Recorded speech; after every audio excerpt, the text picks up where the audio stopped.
Bem-vindo ao Novo Testamento em 90 dias. Leitura de hoje, Lucas capítulo 8 e 9. Lucas capítulo 8. Aconteceu depois disto que andava Jesus de cidade em cidade e de aldeia em aldeia, pregando e anunciando o evangelho do reino de Deus, e os 12 iam com ele, e também algumas mulheres que haviam sido curadas de espíritos malignos e de enfermidades. Maria, chamada Madalena, da qual saíram 7 demônios, e Joana, mulher de Cusa, procurador de Herodes, Susana e muitas outras, as quais lhe prestavam assistência com os seus bens. Afluindo uma grande multidão e vindo ter com ele gente de todas as cidades, disse Jesus por parábola: Eis que o semeador saiu a semear, e ao semear uma parte caiu à beira do caminho, foi pisada e as aves do céu a comeram. Outra caiu sobre a pedra, e, tendo crescido, secou por falta de umidade. Outra caiu no meio dos espinhos, e estes, ao crescerem com ela, a sufocaram. Outra, afinal, caiu em boa terra, cresceu e produziu a 100 por 1. Dizendo isto, clamou: Quem tem ouvidos para ouvir, ouça. E os seus discípulos o interrogaram, dizendo: Que parábola é esta? Respondeu-lhes Jesus: A vós outros é dado conhecer os mistérios do reino de Deus. Aos demais fala-se por parábolas, para que vendo não vejam e ouvindo não entendam. Este é o sentido da parábola. A semente é a palavra de Deus. A que caiu à beira do caminho são os que a ouviram. Vem a seguir o diabo e arrebata-lhes do coração a palavra, para não suceder que, crendo, sejam salvas. A que caiu sobre a pedra são os que, ouvindo a palavra, a recebem com alegria. Estes não têm raiz, creem apenas por algum tempo, e na hora da provação se desviam. A que caiu entre espinhos são os que ouviram e, no decorrer dos dias, foram sufocados com os cuidados, riquezas e deleites da vida. Seus frutos não chegam a amadurecer. A que caiu na boa terra são os que, tendo ouvido de bom e reto coração, retêm a palavra. Estes frutificam com perseverança. Ninguém, depois de acender uma candeia, a cobre com um vaso ou a põe debaixo de uma cama. Pelo contrário, coloca-a sobre um velador, a fim de que os que entram vejam a luz. Nada há oculto que não haja de manifestar-se, nem escondido que não venha a ser conhecido e revelado. Vede, pois, como ouvis, porque ao que tiver se lhe dará, e ao que não tiver, até aquilo que julga ter lhe será tirado. Vieram ter com ele sua mãe e seus irmãos, e não podiam aproximar-se por causa da concorrência do povo. E lhe comunicaram: Tua mãe e teus irmãos estão lá fora e querem ver-te. Ele, porém, lhes respondeu: Minha mãe e meus irmãos são aqueles que ouvem a palavra de Deus e a praticam. Aconteceu que, num daqueles dias, entrou ele num barco em companhia dos seus discípulos e disse-lhes: Passemos para outra margem do lago. E partiram.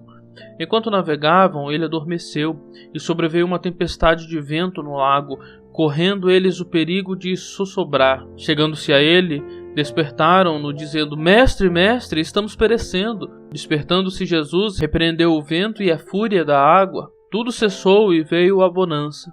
Então lhes disse: Onde está a vossa fé? Eles, possuídos de temor e admiração, diziam uns aos outros: Quem é este que até os ventos e as ondas repreende e lhe obedecem? Então rumaram para a terra dos Gerazenos, fronteira da Galileia. Logo ao desembarcar, veio da cidade ao seu encontro um homem possesso de demônios que havia muito não se vestia nem habitava em casa alguma, porém vivia nos sepulcros. E quando viu a Jesus, prostrou-se diante dele, exclamando e dizendo em alta voz: Que tenho eu contigo, Jesus, Filho do Deus Altíssimo? Rogo-te que não me atormentes, porque Jesus ordenara ao espírito imundo que saísse do homem, pois muitas vezes se apoderara dele. E, embora procurassem conservá-lo preso com cadeias e grilhões, tudo despedaçava e era impelido pelo demônio para o deserto. Perguntou-lhe Jesus: Qual é o teu nome? Respondeu ele: Legião, porque tinham entrado nele muitos demônios.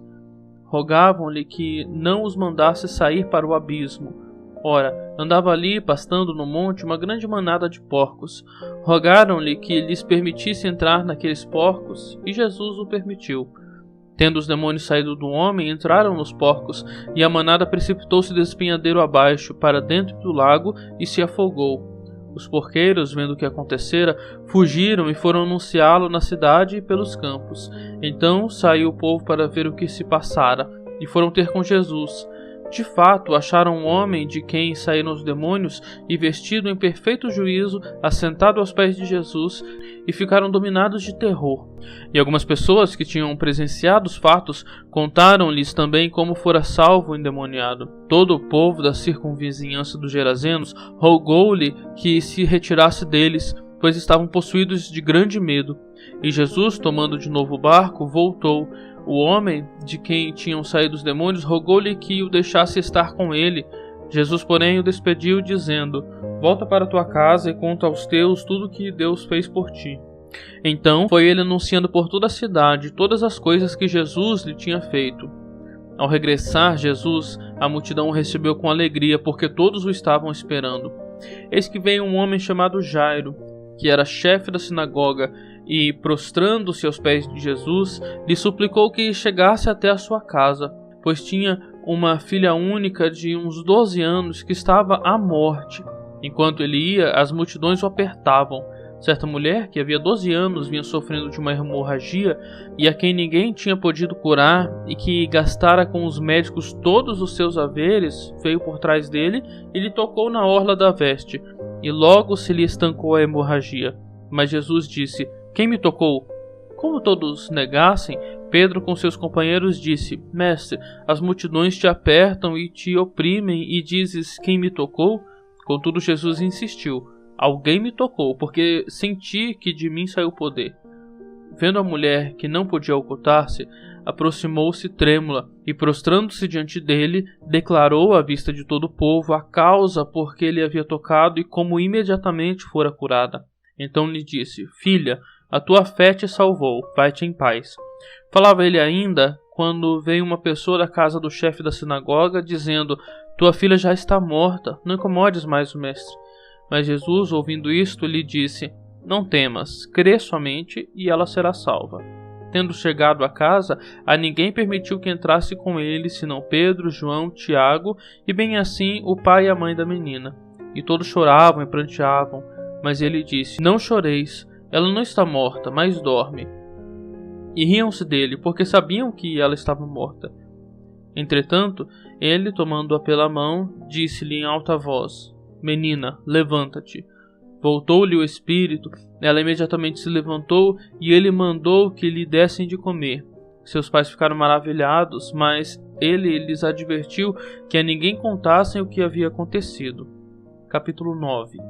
Tendo Jesus convocado os 12, deu-lhes poder e autoridade sobre todos os demônios e para efetuarem curas.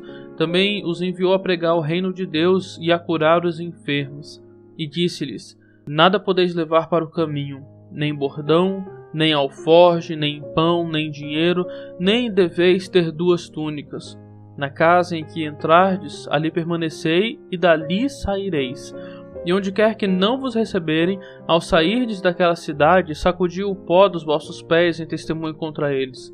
Então, saindo, percorriam todas as aldeias, anunciando o evangelho e efetuando curas por toda parte. Ora, o tetrarca Herodes soube de tudo o que se passava e ficou perplexo, porque alguns diziam: João ressuscitou dentre os mortos, outros: Elias apareceu, e outros: ressurgiu um dos antigos profetas.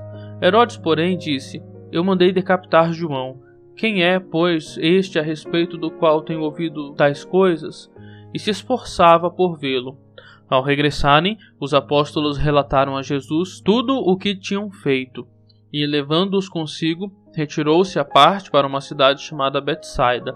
Mas as multidões, ao saberem, seguiram-no.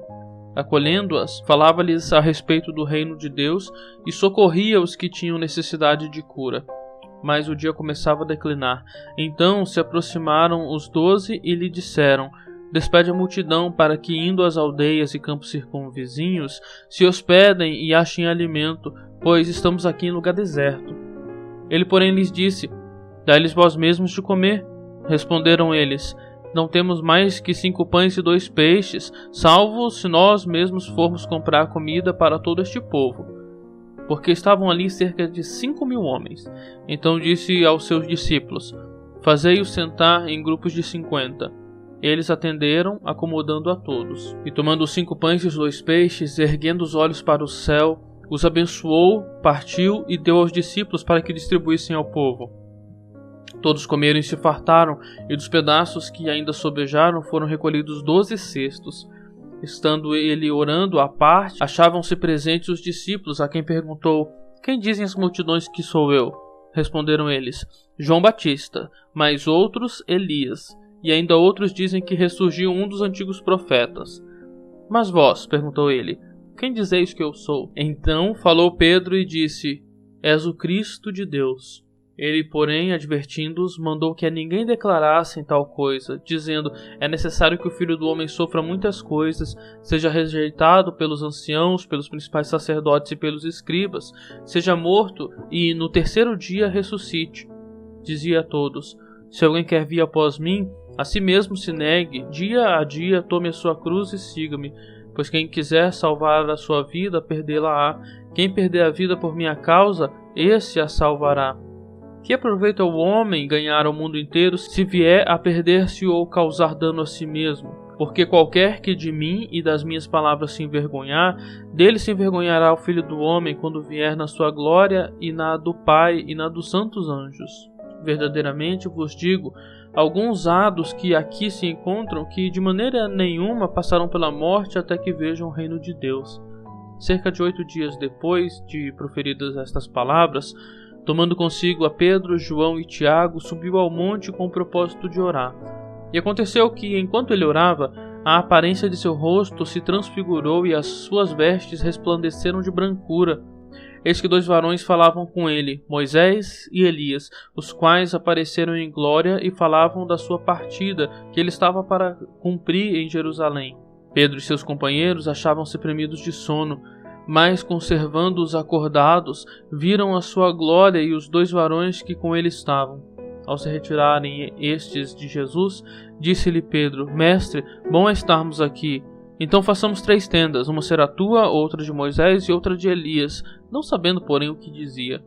Enquanto assim falava, veio uma nuvem e os envolveu, e encheram-se de medo ao entrarem na nuvem. E dela veio uma voz dizendo: "Este é meu filho amado, o meu eleito, a ele ouvi." Depois daquela voz, achou-se Jesus sozinho. Eles calaram-se e naqueles dias a ninguém contaram coisa alguma do que tinham visto. No dia seguinte, ao descerem eles do monte, veio ao encontro de Jesus grande multidão.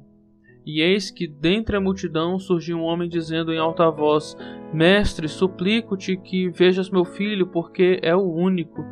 Um espírito se apodera dele e de repente o menino grita, e o espírito o atira por terra, convulsiona-o até espumar, e dificilmente o deixa depois de o ter quebrantado. "Roguei aos teus discípulos que o expelissem, mas eles não puderam." Respondeu Jesus: "Ó geração incrédula e perversa, até quando estarei convosco e vos sofrerei? Traze o teu filho."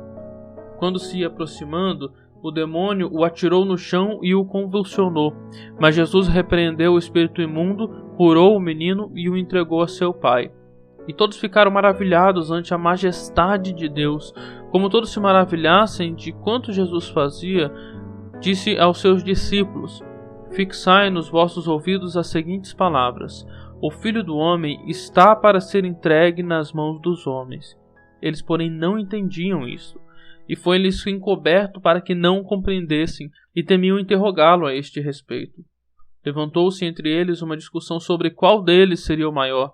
Mas Jesus, sabendo o que lhes passava no coração, tomou uma criança, colocou-a junto a si e lhes disse: "Quem receber esta criança em meu nome, a mim me recebe. E quem receber a mim, recebe aquele que me enviou, porque aquele que entre vós for o menor de todos, esse é que é grande." Falou João e disse: "Mestre, vimos certo homem que em teu nome expelia demônios e lhe o proibimos, porque não segue conosco." Mas Jesus lhe disse: "Não proibais, pois quem não é contra vós outros é por vós." E aconteceu que, ao se completarem os dias em que devia ele ser assunto ao céu, manifestou no semblante a intrépida resolução de ir para Jerusalém e enviou mensageiros que o antecedessem. Indo eles, entraram numa aldeia de samaritanos para lhe preparar pousada. mas não o receberam, porque o aspecto dele era de quem decisivamente ia para Jerusalém. Vendo isto, os discípulos Tiago e João perguntaram: Senhor, queres que mandemos descer fogo do céu para os consumir? Jesus, porém, voltando-se, os repreendeu e disse: Vós não sabeis de que espírito sois, pois o Filho do Homem não veio para destruir as almas dos homens, mas para salvá-las. E seguiram para outra aldeia. Indo eles caminho fora, alguém lhe disse: Seguir-te-ei para onde quer que fores. Mas Jesus lhe respondeu: As raposas têm seus covis, e as aves do céu ninhos, mas o Filho do Homem não tem onde reclinar a cabeça. A outro disse Jesus: Segue-me. Ele, porém, respondeu: Permite-me ir primeiro sepultar meu pai. Mas Jesus insistiu: Deixa aos mortos o sepultar os seus próprios mortos. Tu, porém, vai e prega o reino de Deus. Outro lhe disse: Seguir-te-ei, Senhor, mas deixa-me primeiro despedir-me dos de casa. Mas Jesus lhe replicou: Ninguém que, tendo posto a mão no arado, olha para trás, é apto para o reino de Deus. Tenham todos um ótimo dia.